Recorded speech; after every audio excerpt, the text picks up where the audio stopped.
자, 예망입니다. 오늘은 탈도 많고 문제도 많은 청년 창업농 정책에 대해서 얘기를 해볼까 합니다. 국가에서 시행하고 있는 정책이 있죠. 나이에 제한이 있는 청년들을 상대로 정부 지원을 통해서 전문 농업인으로 육성을 하겠다는 정책입니다. 이 사업이 대체 뭐길래 탈도 많고 말도 많은지, 혜택이 무엇인지 일단 먼저 말씀드려 볼게요. 첫 번째 혜택은 지원금이 나옵니다. 맞죠? 맞아요. 예, 3,600만 원 정도의 지원금이 줍니다. 매달 해서. 네. 그리고 두 번째는 저리에 대출할 수 있는 기회를 줍니다. 5억의 한도를 줘요. 맞죠? 맞아요. 근데 이게 문제가 있다는 겁니다. 첫 번째 문제를 말씀드릴게요. 국가 사업이 아무나 선정시켜주고 하는 건 아니겠죠. 서류 심사와 면접 심사를 거쳐야만 청년 창업농이라는 타이틀을 가지는 겁니다. 그렇게 선정이 됐어요. 제가 네. 되면 뭐 하는 겁니다. 되면 한 단계를 더 거쳐야 됩니다. 이전에는 선정만 되면 이제 은행이든 가면은 기본적인 대출을 해줍니다. 근데 이제는 자금 배정 선정 신청서라는 것도 따로 작성을 해서 같은 청년 창업농끼리 경쟁을 하는 겁니다. 미달이 되면 선정해서 탈락을 하면 대출을 못 받습니다. 맞아요. 그러면 이제 대출과 기본 자금으로 영농 개시를 하려던 그런 꿈을 가진 사람들은 이제 못하게 되는 거죠. 제일 큰 문제죠. 청년 창업농이 선정이 됐으나 한 단계를 더 거쳐야만 자금 배정이든 자금을 끌어다 쓰고 하는 그런 기회가 생긴다는 겁니다. 자금 선정되는 그 확률도 낮습니다. 한 50% 정도라도 채택을 해야 될 텐데 그 확률이 될지는 모르겠습니다. 그리고 두 번째 문제는 자금 배정 신청서를 쓰잖아요. 네. 쓰고 탈락이 되면 상시적으로 또 모집을 받아서 검토를 하고 또 결과 발표를 하면 다행이지만 네. 근데 그렇지 않다는 거죠.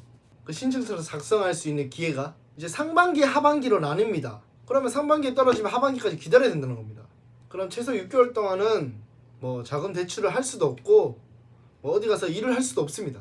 일하기에도 애매한 거죠. 그러니까 영농 개시를 자금 대출로 이용해서 하시려던 분들은 기다려야 된다는 거예요.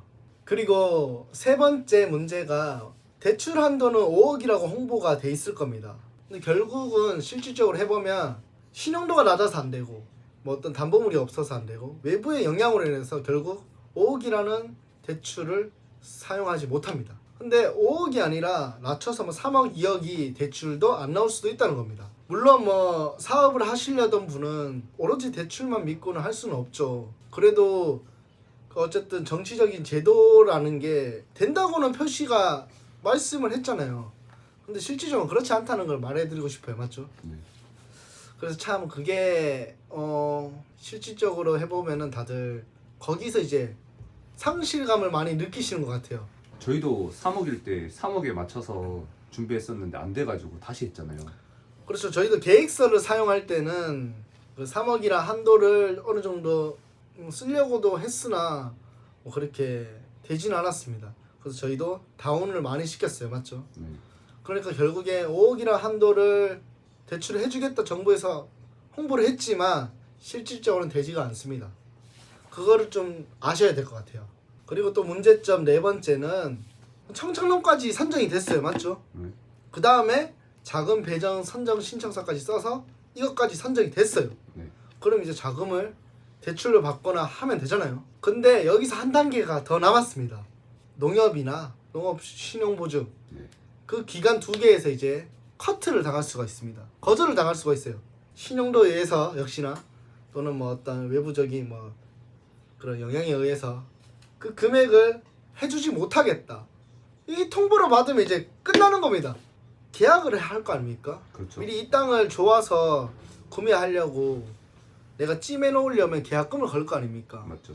그리고 이 시설이 괜찮아서 임대를 한다든지 어떤 시설 공사를 한다든지 그런 계약을 해놓을 텐데 계약금을 내고 그 계약금들을 다 날리게 되는 겁니다. 어떤 특약을 걸고서 돌려받는 거 아닌 이상은 웬만한 계약해서 계약금이나 그런 돈적인 거나 시간을 다 날려버리는 겁니다. 그게 지금 겪고 있는 청년 창업농의 큰 현실이지 않을까. 그래서 제가 드리고 싶은 말씀은 현 정책에 대해서 지금 저 또한도 한 사람으로서 불만도 있기도 하지만 문제점이 현실적으로 많다 이겁니다. 청년 창업농을 통해서 지원금을 3,600만 원 정도 주잖아요, 맞죠? 네. 근데 그걸 받는 순간 일을 못하게 됩니다. 일을 못하게 되고 애초에 선정할 때부터도 일을 회사 다니던 회사를 퇴사를 해야 되고 일을 못하게 되니까 떨어지게 되면 일도 못하고 그저 지원금 달에 100만 원 정도 나오는 거 그것만 보고 살아야 됩니다.